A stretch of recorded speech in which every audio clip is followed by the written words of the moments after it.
Hoş gördük, değerli izleyiciler. Ülkede ve dünyada baş verən ən son xəbərlərdən anındaca xəbərdar olmaq üçün Günlük Xəbərlər YouTube kanalımıza abunə olun və bildirişləri açmağı unutmayın. Azərbaycanda yanvarın 15-nə gözlənilən hava şəraiti haqqında proqnoz açıqlanıb. Bu barədə Milli Hidrometeorologiya Xidməti məlumat yayıb.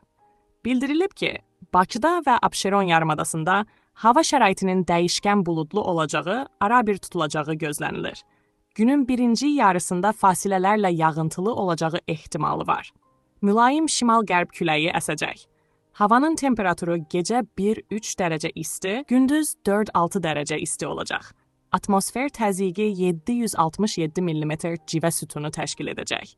Nisbi rütubət 65-75% olacaq. Azərbaycanın rayonlarında hava şəraitinin bəzi yerlərdə arabir yağıntılı olacağı, sulu qar, dağlıq və dağətəyi rayonlarda qar yağacağı gözlənilir. Ayrı-ayrı yerlərdə intensivləşəcəyi ehtimalı var. Axşam yağıntılar tədricən kəsiləcək. Bəzi yerlərdə arabir duman olacaq. Mülayim qərb küləyi əsəcək.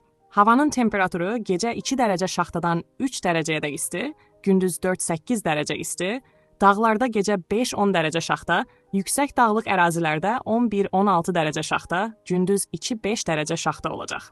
Günlük Xəbərlər YouTube kanalımıza abunə olmağı və videonu bəyənməyi unutmayın.